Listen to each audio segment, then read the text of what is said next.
Good afternoon. Welcome, welcome. We will go ahead and get started. Um, I see that, wait a second, I know we had. So this is going to be super informal in the sense that you can feel free to turn your camera on or you can pipe in, turn your mic on. You have access to your microphones and your cameras, um, as well as utilizing chat. But if you have any questions along the way, please, please, please do not hesitate um, to ask. I know we have a couple of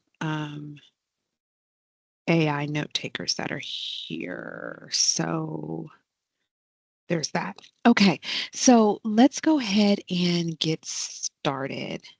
And welcome. I don't, okay, I don't know if Annie, I don't know if you're actually here or not. I think you might be.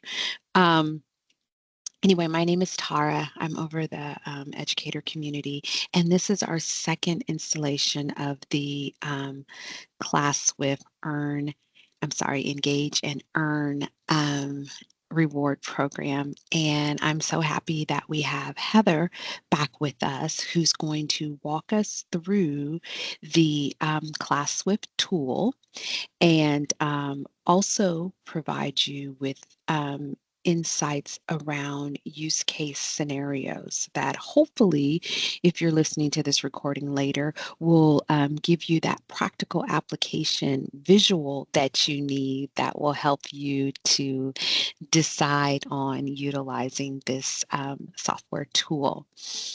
Um, and then she's gonna wrap up with the actual rewards program, which I hope you take advantage of. Exciting news. We have extended the date. We get it. School year just started, and many of you are just inundated with all that comes with a brand new school year. And so we wanted to ensure that you have ample time to be able to join in the incentive program. So we have extended it through November the 7th. So if you're listening to this recording later, know there is plenty of time for you to join in, engage, and begin earning your points so you can get your giftograms. Okay. I will now bring Heather in so that we can get started. Hey, Heather. Hi, Tara. Thank you. Hi, everyone. Um, I'm just going to start off by reiterating that, as Tara mentioned, this is the second back to school webinar. However, I set this webinar up specifically for everyone to be welcome. If you were at the first webinar and you already got that introduction to the back to school challenge, there will be new information in this webinar for you. I'm going to have lots of examples of and give you some ideas of how you might want to implement ClassSwift in your classroom. So it'll build off of what we learned last time. But if you're brand new and this is the first time that you're joining us to learn about this challenge, I also am going to start off today with an introduction to ClassSwift. So this will be helpful for everyone. If you're watching the recording later and you've already heard some of this information, you can just skip ahead to some of the examples that I'm going to go over today. But yeah, just to start off, my name is Heather. I am on the ClassSwift team here at ViewSonic. So I am one of our ClassSwift experts. I also used to teach. So I have my background in early childhood education. I taught first grade, I taught K through 8. But I have spent about 6 years now, I should probably update my slide, in the education technology space, predominantly in customer success to make sure that I can do everything possible to make your lives easier as teachers. I've been in your shoes and I know it's really difficult sometimes to learn how to use new tools and software. So while I'm going to be going over things today, I'm also here to help support you as we move forward in other ways. So that's a little bit about me. For today's webinar, like I mentioned, we're going to start off with a brief introduction of what is ClassSwift. So if you already heard that last time we had our webinar, you could skip ahead a little bit. And then I'm going to go into some suggested use case scenarios with ClassSwift. So instead of just showing you how it works, I actually want to bring it into the context of your classrooms and what could be possible in different subject areas or different scenarios that might actually work for you in your own classroom. I'm then going to go over the outline of what the back to school challenge is, how you can earn giftograms for just using ClassSwift with your classes. How do you actually register for it and get access to ClassSwift, and then finally we'll end with some getting started steps, and we'll probably have some time for question and answer if that is necessary. Before I dive in, though, I did actually want to share a really exciting update. So this is breaking news for any ViewSonic entity user. That means if you're using my viewboard, specifically my viewboard 3, you all have access to ClassSwift Lite.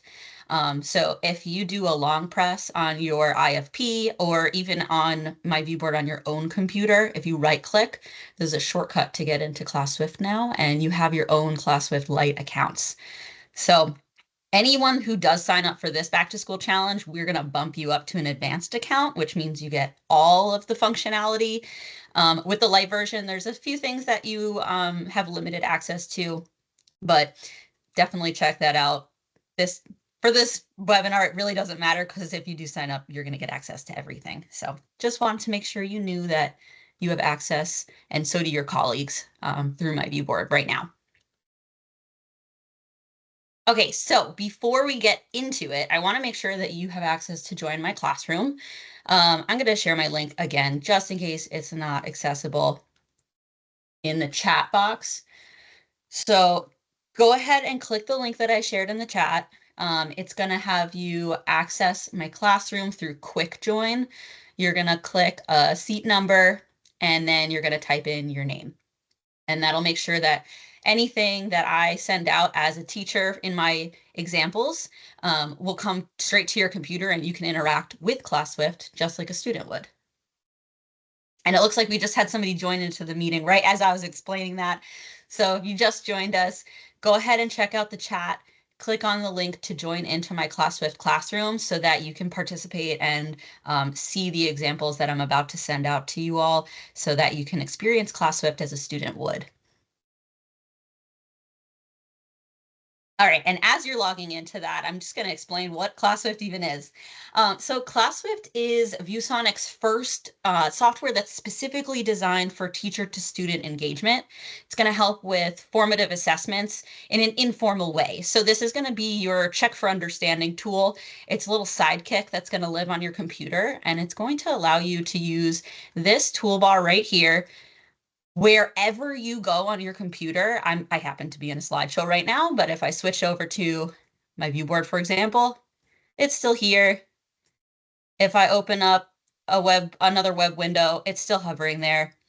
This toolbar is going to allow you to take snapshots of your own teaching content and send it off to your students in the form of different types of questions so that you can have those moments to check students' understanding, figure out if they are understanding the concepts that you're working on. If there's something that you might need to go back and reteach, you're going to get a lot of instant information during your lesson time so that you can make informed decisions about your instruction moving forward.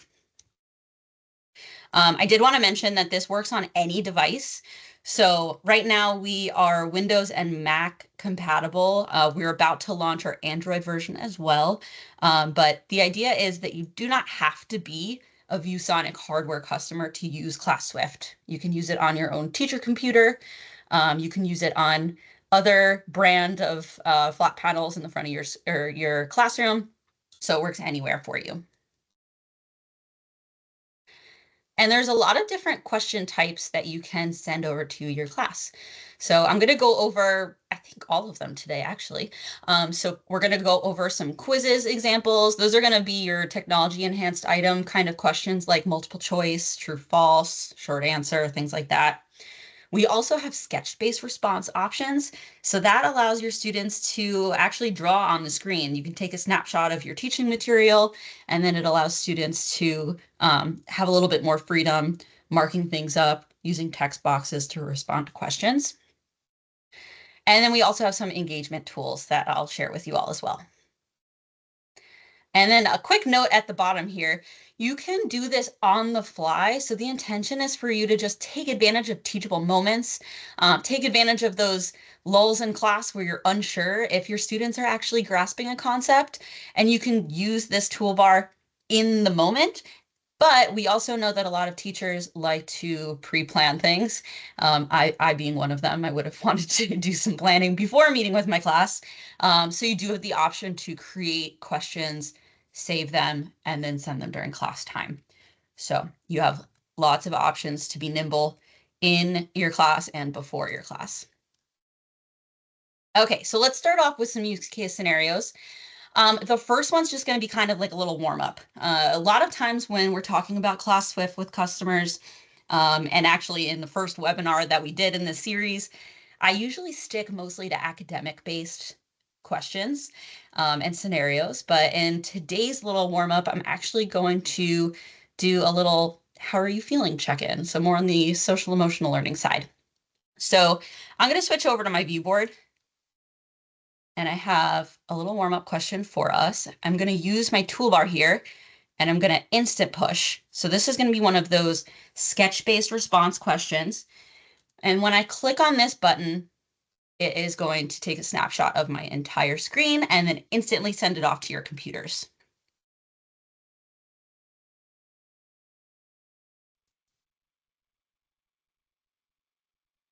It is going to look like this on your device.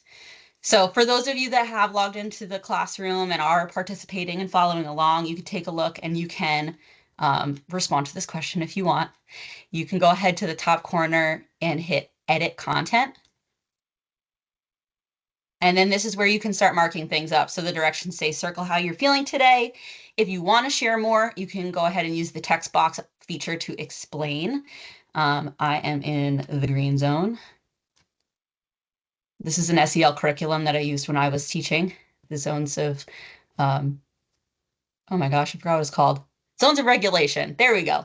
Okay, so I'm in the green zone. If I wanted to, I could go ahead and use the text box option up here and explain further.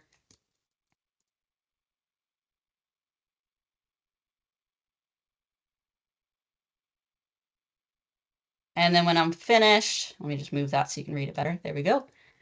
I'm going to hit submit.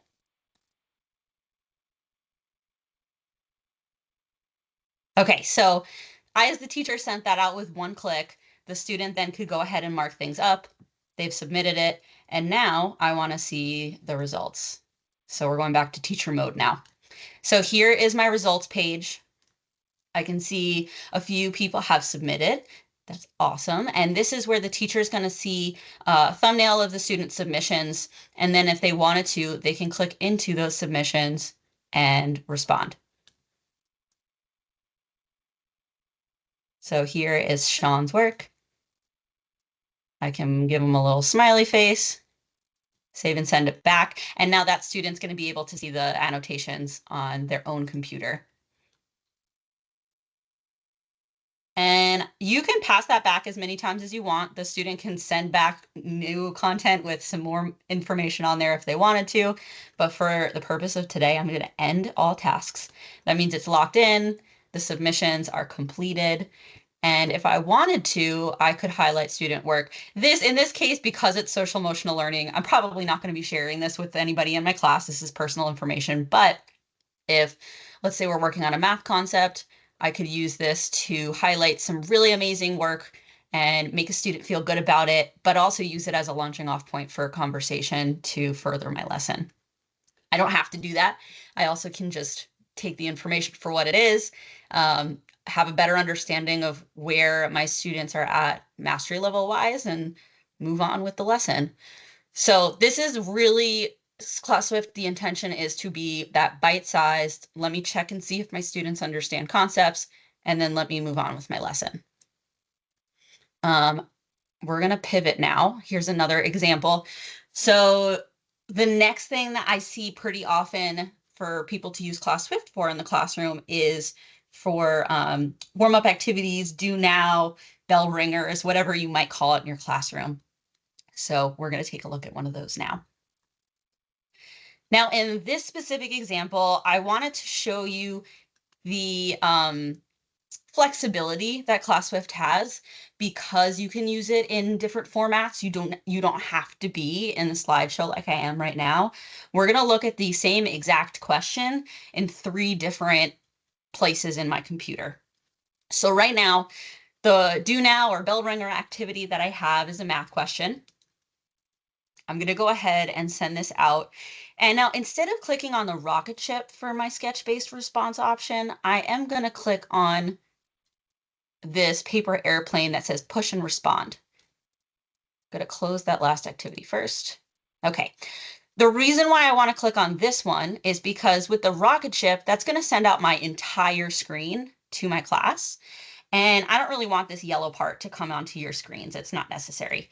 So instead, the paper airplane is going to let me just select specific content instead of everything on my screen. So it's just like taking a screenshot. And then I'm going to press the button to all. That'll send to everybody in my class. I do also have the option to custom push this just to a select few students, but I want to send this to everyone.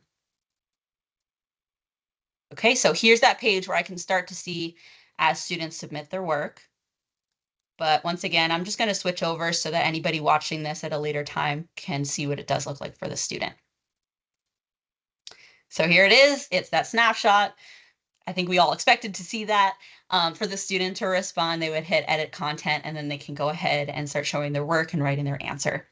Now, don't worry about answering the question right now. I'm going to end this task, and then I'm going to switch over. Instead of looking at it on my slideshow here, let's look at it somewhere else. Okay, so that task is ended. Now I'm going to switch over. Let's pretend in this scenario, I pre-planned this. I put it in my slideshow. I was ready to work on this question with my students, so it was ready to go.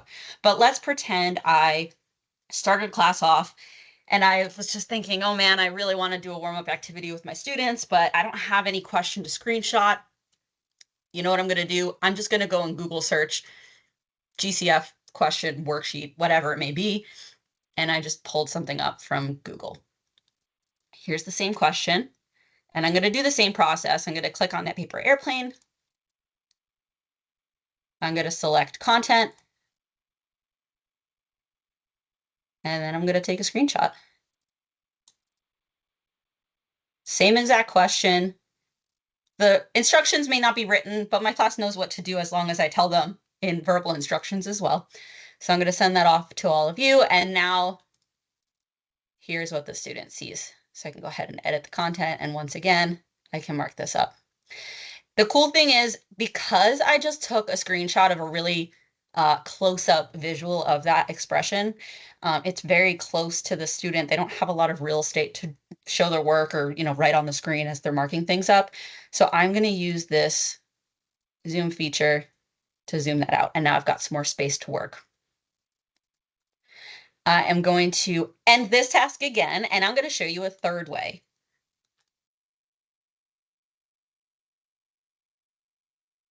Okay, so first we saw in a PowerPoint presentation, the next one we saw in a Google search, and then the third way, I'm going to switch completely out of the internet. I'm not going to be in my browser anymore. I just wrote it on my whiteboard. So we are on a computer right now, but we'll pretend that we're standing in a classroom all together. I'm drawing on my IFP, and I literally just wrote the expression down nice and quick. And again, I can select the content and send it out to my students. So there's that paper airplane. Content, select, and there we go, taking that screenshot. And I'm going to push to all.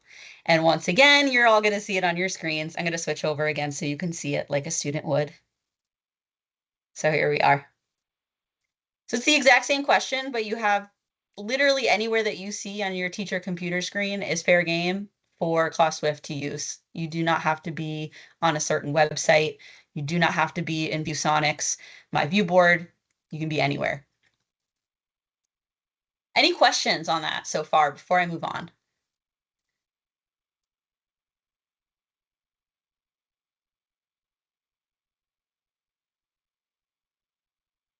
Awesome. Okay, so moving on, the next example that I'm going to show is an exit ticket. So for this example today, we're going to switch gears a little bit because all you've seen so far is sketch-based response questions, but I want to give you a taste into what the quizzes look like. The quizzes are a little bit more straightforward, a little bit quicker for students to respond to, of course, depending on the challenge level of the question. But what I do really like about the quiz option is that it will automatically grade it for you and you're going to get feedback immediately. So I'm going to go ahead, and this happens to be a multiple choice question. So I clicked on quiz. I'm going to click on multiple choice, and then I will once again select the content. So just click and drag. And then here's the little window that pops up that allows me to just double check. I've got 1, 2, 3, 4 answer options. And then down here, I do see 4. Perfect. If I had more question choices, I could add them in there. Just going to get rid of those. We also have the option for multiple answers. In this case, there really is only a single answer, so I'm going to keep it toggled there. And then one other little thing, if it happened to be numerical versus alphabetical, you can toggle in between. So we're numerical. I'm going to keep it right here, and I can start the quiz. So once again, you're going to see it show up on your student screen just like this. So this is where, of course, the student's going to select the answer. I'm going to switch things up a little bit so we can see what happens when we get a variety of different kinds of answers from students. And then once they hit submit, the answers are going to start feeding into my teacher dashboard right here. So as students' names light up in blue, that's telling me that they've submitted the answer. It also says answered right there. So it's obvious for you to see that the answer has been submitted. Something else that's different about quizzes versus sketch-based responses is that there's more of an anonymous quality to these quizzes. So instead of seeing a thumbnail or, any indication of the student work or submission, it simply says answered because we want to make sure that the answer choices are not showing for the class, because that would give things away pretty easily. There are options to dig deeper into specific student submissions, which I'll just show you in a second. So I'm going to go ahead and end the quiz. It's going to ask me to disclose the answer, which will kick off a couple of things. First of all, this is going to show my students on their own computer screens that they either got it right or wrong. So in my case, here's my student screen. I got the answer wrong. So it's showing me what I responded with, which was the first submission, the first answer choice, when in reality, the answer was 3. So that'll give me as the student immediate feedback. If I did get this answer correct, I'll earn a point for it. So right here at the top of the screen, I'll have earned myself a star. That feeds into a leaderboard. So we want to be able to gamify this for students. There's going to be a leaderboard that the teacher can access, and they can use that to motivate students if they choose to. It also does not need to be used, but it's pretty fun. And then for the teacher, this is that immediate feedback. So I mentioned before with the quizzes, it's going to grade it automatically, and it's going to flash the distribution of answer choices on the screen right away. So this is going to help a lot with figuring out, are my students grasping a concept, or do I need to give them some more practice, maybe review, or have some other type of strategy moving forward with my lesson. The other thing that I wanted to point out here, while this does show the answer distribution, I'm not seeing any student names, which is really great if you're displaying this on your IFP or, in the front of the room for students to see. But if you have this on your own personal teacher device or somewhere that's not showing to the whole class, you can open up the little eye icon, and then you're going to see student details. This, of course, is really important if you want to dig in and see who got it right versus who got it wrong. The last thing that I just wanted to point out here is random draw. So this allows you to roll the dice and it'll randomly select a student's name. It lets you decide what pool of students you want to choose from for the dice roll. So if I wanted to just roll the dice on all of my students that answered the question correctly, it'll do that. If I wanted to roll it on the students that answered incorrect, whoops. So this is a great opportunity to call on a student and maybe have them explain how they got to their answer. Again, you don't have to use this, it's just an option, but it's another way to take this beyond the computer, beyond technology, and into actual, conversational learning.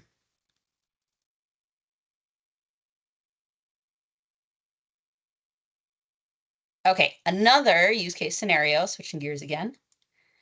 Um, I don't, oh, actually, you know what, before I do that, one thing I did want to note, so back to this example with the multiple choice question we were just working on.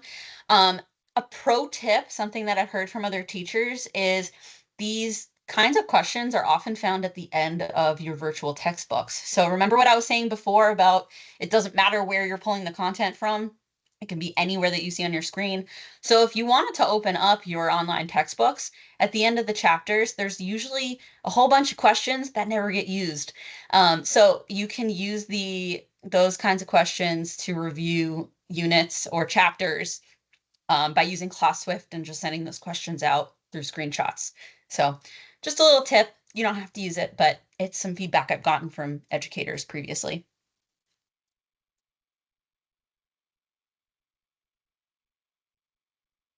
Okay, so one example that's in these use case scenarios, I don't have an actual example of this, but I wanted to bring it up. Using ClassSwift for bite-sized exam practice or review is a really great way to give opportunities for your students to see what test questions may look like, whether it's for a test in your class or it might be a standardized test at some point during the school year. Um, the reason why I like using ClassSwift for this is because if we're giving students full-length practice exams, they're likely going to get burnt out from that. It's a little bit overwhelming. It's a lot to do all at once. So throughout the school year, if you take those practice exam questions and you just kind of sprinkle them in using ClassSwift, it's a really great way to expose your class to those kinds of questions, but not overwhelm them, not stress them out, and just keep it simple. One other scenario that I've seen or heard before is using this for reading quizzes. We kind of just did that with that history question. That would sort of be like maybe a reading quiz after students read a chapter in a textbook or whatever that may be. But this could also be used for that as well. And then the last thing that I wanted to show today is the AI quiz generator. We did not go over this in the first session, but I'm going to be going over it today. So all of the questions that I've showed you so far are questions that exist, whether you wrote them or you found them somewhere in a web browser search, they're already there. They're ready to be screenshot. But what happens if you're teaching a lesson and you want to quiz your students and check their understanding, but you only have reading material or visual content, but you don't have questions created yet? You can use the AI quiz generator for that.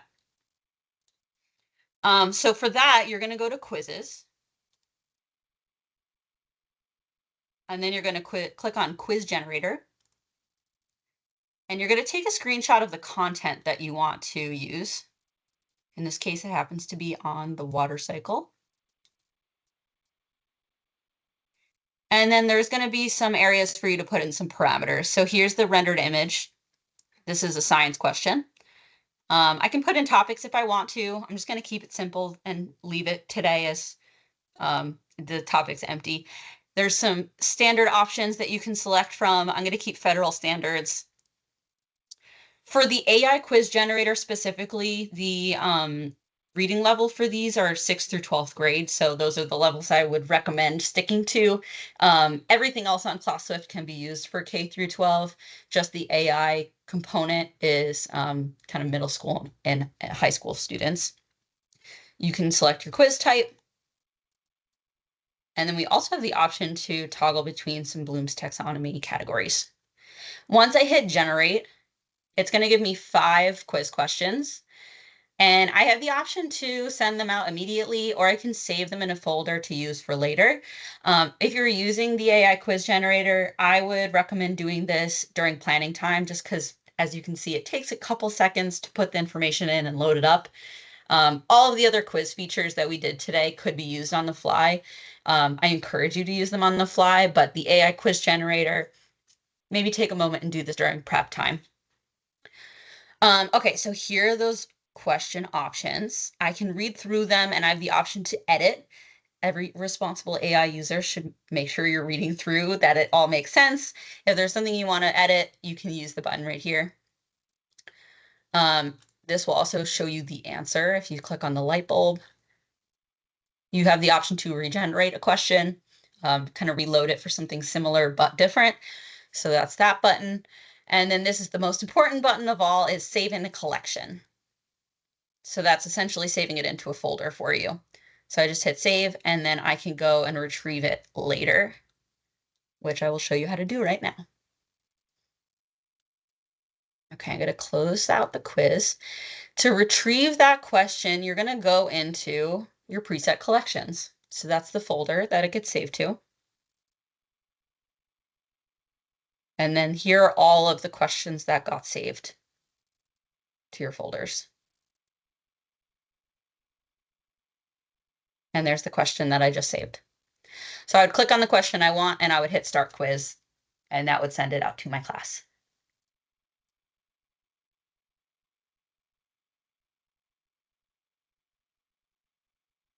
Awesome. So we just went over a whole bunch of different scenarios. I hope that helps get your gears turning on how you might use ClassSwift in your own classroom. I'm here for ideas, so we could talk about it if you want to put it in the chat, or maybe reach out to us offline to maybe bounce some other ideas around. But I just wanted to sort of synthesize things a little bit before moving on to the back to school challenge and how it's going to actually work for you if you want to register for it. All right, so just to sum things up, ClassSwift is going to make sure that you have whole class engagement. So a lot of those examples, you may be able to, ask questions similar to those by having students raise their hand and participate verbally.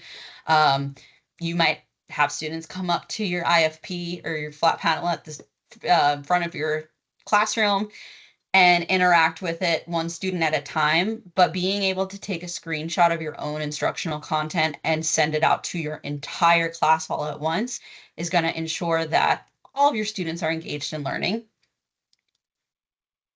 Teacher content dexterity, we talked about a lot today. That's just the fancy way of saying that you can go anywhere on your computer.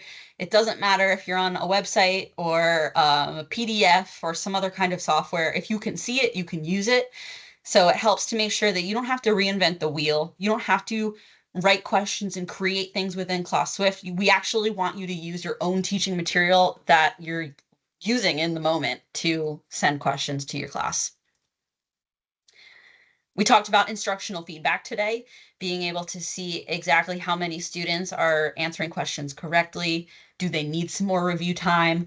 Do you maybe need to work on some interventions with small groups of students? It's going to give you all of that information in the moment. And super important to me on a personal level, students are going to be able to monitor their own understanding. You're going to be able to give them that instant feedback of, yeah, you actually got that question correct. It might have felt tricky. You may not have typically raised your hand to answer a question like this, but instantly you can see if you got the question right or wrong. It's going to help to gamify classwork. It's a little bit of a novelty just because it's different, and it allows your students to interact with your own instructional material. But being able to bring in the leaderboard is going to help bring in some friendly competition in your class as well. And actually, I didn't mention where to find that leaderboard yet, so this is a good time to show. So in your toolbar, if you click on My Class, the leaderboard is going to be right here for you. So that'll pull up how many points your students have. And the beauty is you can show this if you want to spark that competition, but you don't need to show it if you feel like it's something that your students may not like. And then the most important thing is that it is really simple and it's fun, and there's really not a whole lot to learn. ClassSwift is this toolbar. We pretty much went over all of the buttons except for this one, which I'll go over in a second. But that there's not a lot to learn, and it makes your teaching a whole lot more dynamic. And as a teacher myself, as I said at the beginning of the webinar today, I know how difficult it is to learn how to use new tools and software. And we specifically designed this to not have a million things for you to learn.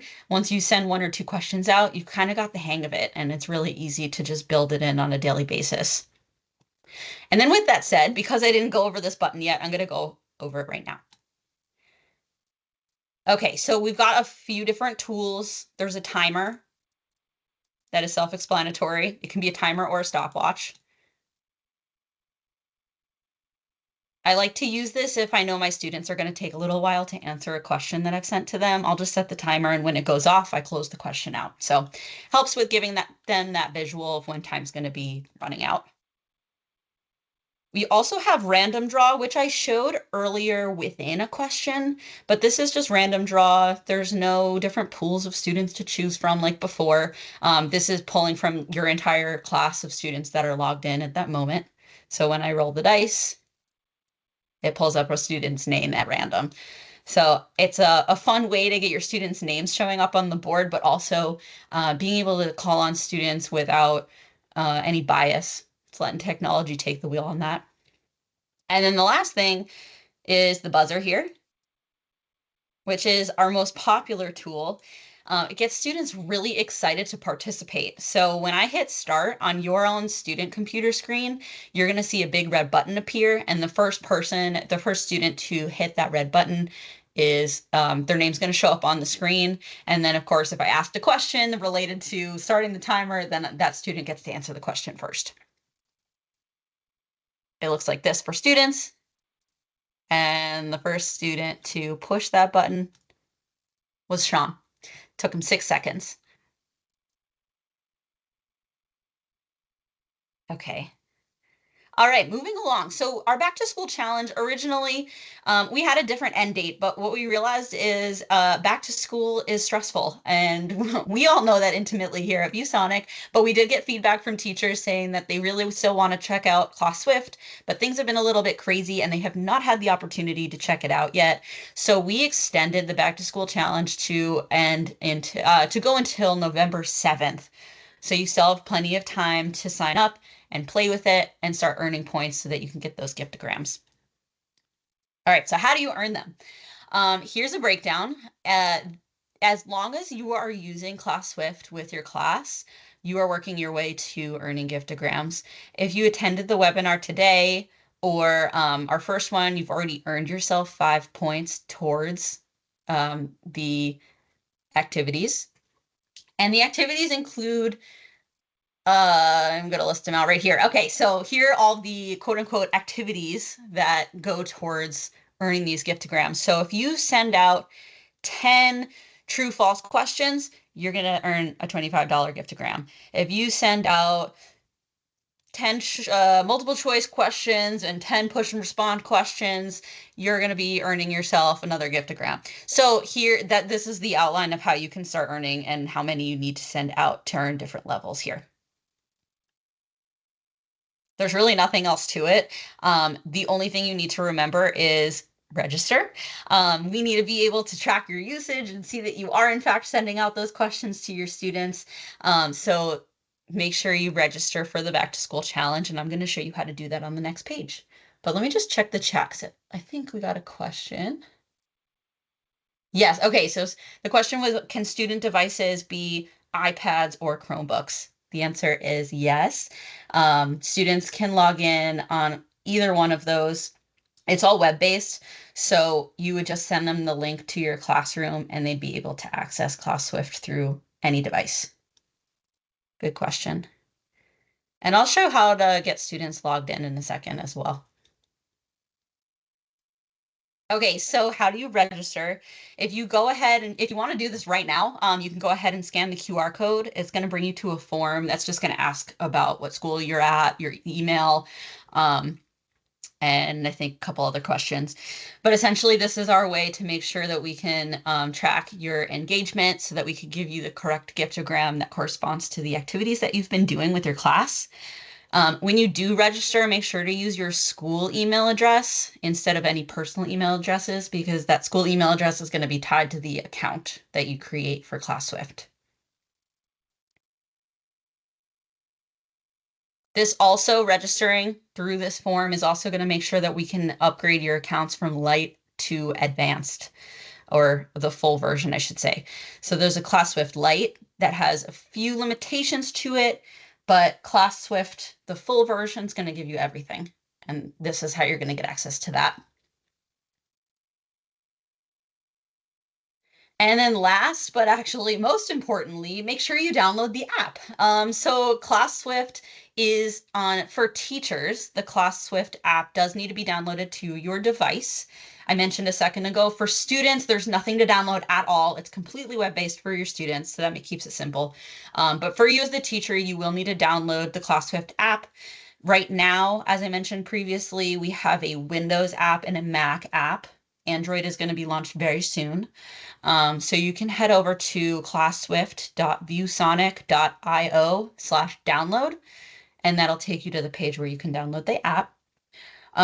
If you are a district that is partnered with ClassSwift already, or if you know that you are and you don't have the app for some reason, contact your administrators about this. They can help you get it onto your computer. You can also reach out to us and we'll help you get connected with the right person. If you are brand new to ClassSwift and your school or district is not partnered with us at all, you can try downloading it on your own. It is pretty common that you have some limitations on what you're able to download to your teacher devices. So you may have to contact a school administrator or an IT contact at your school or district to help you download it. Again, if you need help doing that or contacting the right person at your district, we're happy to help. So you can reach out to us for that too.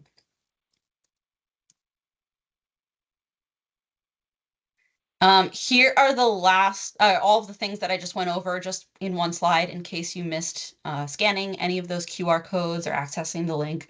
We're also going to be sending this recording out after the call today, so you'll have access to these QR codes later on. I did also want to share with you the email that you can contact if you're having any trouble with any of these steps or have questions for us. You can reach out to us at classSwift.support@viewsonic.com.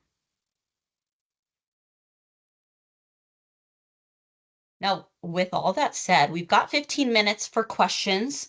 There's already a question that came up that I'm about to go over, but if you have any more, send them over in the chat box and I'll be monitoring that to review anything that I might have missed or that you want to go over before we leave today. Okay, so the first question I wanted to go over was, how do we register our own teacher accounts, and then how do we get our students in there? Okay, so I'm gonna actually close out my ClassSwift app, and then I'm gonna log back in. So if you were there as a student, it'll bump you off, no worries. And I'm just gonna go through from the beginning. If you are a My View Board user, you actually can right click or long press on My View Board, and it's going to open up a shortcut for you for the ClassSwift icon. So you can click on that. If you do not use My View Board, you can just open up your apps in your computer and search ClassSwift. And it should come up. There we go. Okay, so I can launch it that way as well.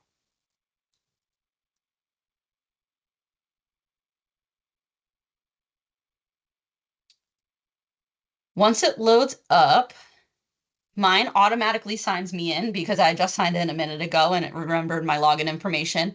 But if this is your first time, it's going to prompt you to decide if you want to sign up through Google or Microsoft, or just manually log in with a username and password of your choice. So make sure you're using your school email address. And then once you get logged in there, you're going to click into your organization. So it should just say your name. If you are logging in from a specific school or district, make sure you're clicking on your school or district name. And then you're inside of ClassSwift. So then I'm going to go ahead and hit enter class. It's going to always have a default class. So for new users, you can go ahead and enter class. You can create new ones if you would like. And then it'll bring up my class roster, which is completely empty right now because I don't have any students. And then it'll also bring up the joining options. So for that, the question that came up earlier about iPad access, this is the easiest way for your students to log in is to hold up their iPad, take a scan of the QR code, and they'll access that way. But for a Chromebook or any other type of computer device, you're going to want to send across the link. So just hit the copy button and then you can paste that over into wherever your students will see it. So it can be in Google Classroom. I was speaking to a teacher the other day who prefers to use Teams. So he would send it in a Teams chat or an email, wherever your students have access to click on that link, you're going to send it over to them. And then once they put the link, once they either click on it or put it into their browser, it'll take them to this page. So from here, the easiest way to get logged in is quick join. There is an option to sign students in. If you're not partnered with us, don't bother having students go this route. Always just gravitate towards the quick join option. Your students are going to select a seat number. They're going to hit confirm. They will write their display name and then join class. So it's that simple. Share the link and students just click into it and enter through quick join.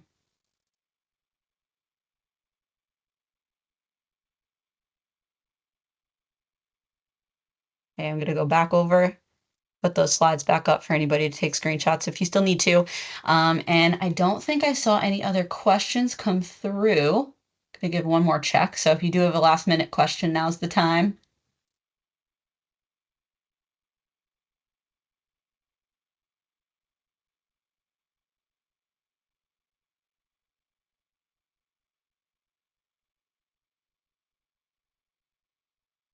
Awesome. I think we covered Yeah, everything.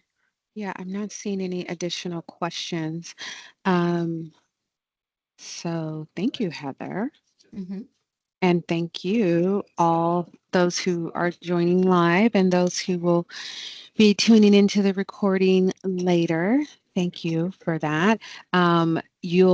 The QR codes that you can scan here will get you the necessary follow-up support that you need, particularly if you're listening to this recording a little later and you have additional questions.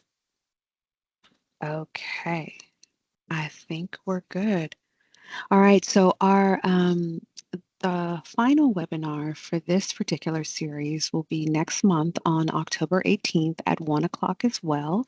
So please be looking out for the promo around that and the new registration link as well. And we look forward to seeing you in the next webinar. Thank you.